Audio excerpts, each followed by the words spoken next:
तर नमस्कार मित्रांनो, स्वागत आहे तुमचं आपल्या परत एका नवीन ब्लॉगमध्ये। आजचा दिवस जरा चांगलाच गेला भाऊ, कारण आतापर्यंत चांगला गेला। याच्या पुढे काय होईल ते मला माहित नाही, कारण रवीना आज येऊन पहिल्यांदा 20 रुपये देऊन दोन्ही गाड्याच्या एंट्री करून गाडी आपली पहिलं भरायला लावली। नहीं, ऐसा नहीं हो सकता, कह दो कि ये झूठ है।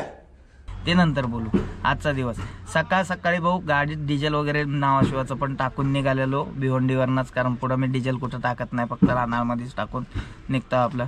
पार्टीच्या दारात आल्या भाऊ 8:30 वाजता गाडी खोलून दिलं त्यांना। गाडी खाली व्हायला चालू झाली, तिथं परत काहीतरी कुण्या बाईचं मेंटल केस होती, तिचं चिरकाचिरकी चालू होती, म्हणून त्यामुळे जरा उशीर झाला। 9:30 वाजता आपली गाडी खाली झाली, तर गाडी खाली करून आपलं निघालो, भाडं वगैरे घेऊन लागलो अटल सेतूला। अटल सेतूवर जरा मस्तच आहे, म्हणजे टायमिंगमुळे लवकर पोचतं म्हणून इकडून जावं लागते, नंतर मला खर्चा तेवढंच पडायला लागले। भिवंडीहून जावा किंवा इथून जावा, म्हणजे टाईम लवकर डायरेक्ट पोचायला लवकरात लवकर, म्हणून अटल सेतूहून आलो। अटल सेतू उतरून पुन्हा आपण ज्या गावातनं म्हणत होतो ना मी 10 किलोमीटर मला घुमून जावं लागतंय आणि इकडून गेलं की मला 10 किलोमीटर वाजतात, तर आज माहीत नाही भाऊ, तिथं पण गेल्यानंतर मला त्या हवालदारनी अडवलं नाही। ते तिथं कोपऱ्यातच बसून होतं, नाही तर त्यांनी मला घुमवलं असतं, गावात एंट्री नाही म्हणून, तर त्यांनी पण मला आज एंट्री दिली।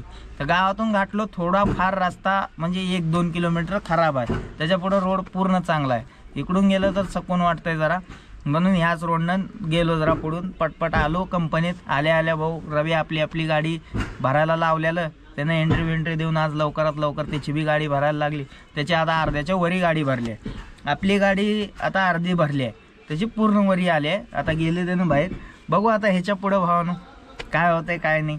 आतापर्यंत चांगलाच दिवस गेला, आल्या गाडी पण लागली। आता वाजल्यात 11:30, आज 11:30, 12-1 वाजेपर्यंत आपल्याला पेपर बी भेटले, आपण निघालो गेट पास घेऊन, तर बरं आहे। भिवंडी ट्रॅफिक लागायच्या आधी पटपट जाऊन आजच्या आज खाली करून बसता, उद्या आणि येईल कुठली तर कुठली ऑर्डर, म्हणून त्या हिशोबानं।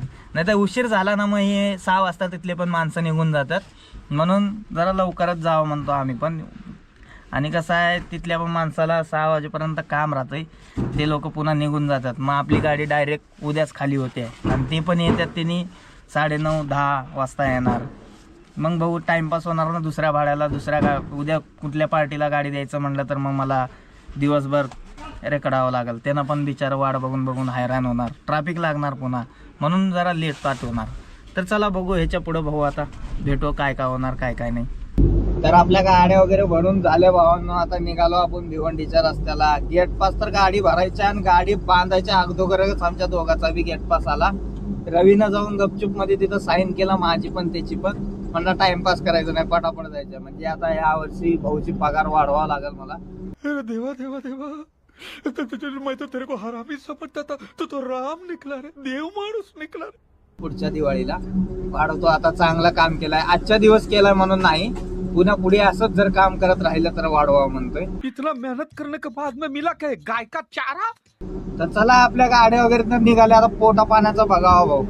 यात जाताना यार इकडं आलं नाही, या साईडला मला जायचं बिलकुल म्हणत नाही, कारण यार काय वातावरण, काय व्ह्यू आहे भाऊ इथला, काय सांगता येणार नाही भाऊ। अशी मजा करायचं म्हणलं तर फक्त अशाच ठिकाणी भेटू शकते, दुसरीकडे काहीच नाही।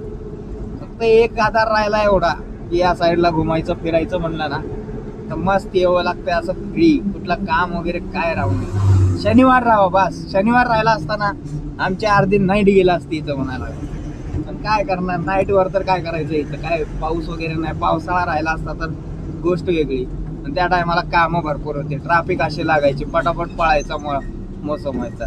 ट्रॅफिकहून आठवण आला, आता आपल्याला जायचं भिवंडीत, तर पहिलं मानकोलीलाच ट्रॅफिक बघावं लागेल। इथून जाताना चेक करून काय मतलब नाही, इथं एकतर नेटवर्क पण नाही, इथं बघत बसलं तर कुठला हवालदार मोबाईल हातात बघितलं की लफडा आहे मग आपल्या हातात।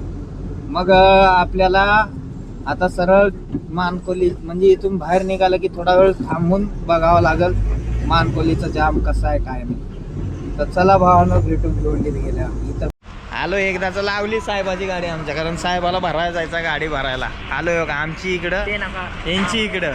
आणि भाऊ एवढा मोठा रुतबा झाला आमचा इथं आल्यानंतर, नाक्यावरती सगळ्याच्या गाड्या उभ्या आहेत आणि फक्त ही दोन वाघ नुसतं घुमलाल ते जंगलामध्ये घुमल्यासारखे तसल्या ट्रॅफिकमध्ये, दाबादाबी नुसता नाक्यावरून येताना धरमपासून ते पूर्ण नाही तर हे जोपर्यंत ना ग्लोबमध्ये हरण दाबून दोन्ही गाड्या सन पळत येत होतो। जलवा आहे हमारा। तेवढ्यात भाऊ सगळे लोक आमच्या तोंडाला बघलाल ते। मामा कसं बोललाल तर रवी? मेरे करण अर्जुन आएंगे, कैसा आएंगे? धरती का सीना तोड़ के आएंगे. कच्ची कली आएंगे हमारे. मस्त जोक मारा रे. या हस रे हलकट हस.